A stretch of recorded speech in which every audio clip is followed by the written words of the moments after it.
Hi viewers, welcome back to our YouTube channel Irshidas മെഡ്പോളിയോ. നമ്മൾ പലപ്പോഴും ബ്ലഡൊക്കെ ടെസ്റ്റ് ചെയ്യുന്ന ആളുകളാണ്. ചിലപ്പോൾ അത് മെഡിക്കൽ അഡ്വൈസ് ഉള്ളപ്പോൾ ആയിരിക്കാം, അല്ലെങ്കിൽ ഒരു റുട്ടീൻ ചെക്കപ്പ് പോലെ നമ്മൾ ബ്ലഡ് റൂട്ടീനും അതുപോലെ ലിവർ ഫങ്ഷൻ ടെസ്റ്റും എല്ലാം തന്നെ ചെയ്യാറുണ്ട്. ഈ ലിവർ ഫങ്ഷൻ ടെസ്റ്റ് ചെയ്യുമ്പോഴത്തേനും പലപ്പോഴും ലിവർ എൻസൈംസ് ചിലരിൽ കൂടുതലായിട്ട് കാണിക്കാറുണ്ട്. നമ്മൾ ആൽക്കഹോൾ യൂസ് ചെയ്യാത്ത ആളായിരിക്കാം, അല്ലെങ്കിൽ നമുക്ക് ഫാറ്റി ലിവർ ഒന്നും തന്നെ ഇല്ല, പക്ഷേ നമ്മുടെ ലിവർ എൻസൈം കൂടി കാണിക്കുന്നു. പലപ്പോഴും നമുക്കൊരു പരിഭ്രാന്തി ഉണ്ടാക്കുന്ന ഒരു സിറ്റുവേഷനിലേക്ക് ഇത് പോകാറുണ്ട്.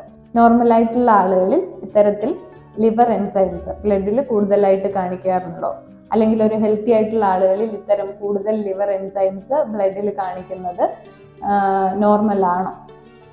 പലപ്പോഴും നമ്മൾ ജിമ്മിൽ പോയി വർക്കൗട്ട് ചെയ്യുന്ന ആളുകളാണെങ്കിൽ, അല്ലെങ്കിൽ ഓവറായിട്ട് നമ്മൾ വർക്കൗട്ട് ചെയ്യുന്ന ആളുകളാണെങ്കിൽ, നമ്മുടെ മസിൽസിന്റെ ഓവർ യൂസ് കാരണം ഇത്തരത്തിൽ ബ്ലഡിൽ ലിവർ എൻസൈംസ് കൂടുതലായിട്ട് കാണിക്കാറുണ്ട്. ഇതിന് നമ്മൾ പ്രത്യേകിച്ച് മെഡിസിൻസ് ഒന്നും എടുക്കേണ്ട കാര്യമില്ല. ഇത് വളരെ നോർമലാണ്. വേറൊരു വീഡിയോയിൽ വീണ്ടും കാണാം. Like, share, subscribe.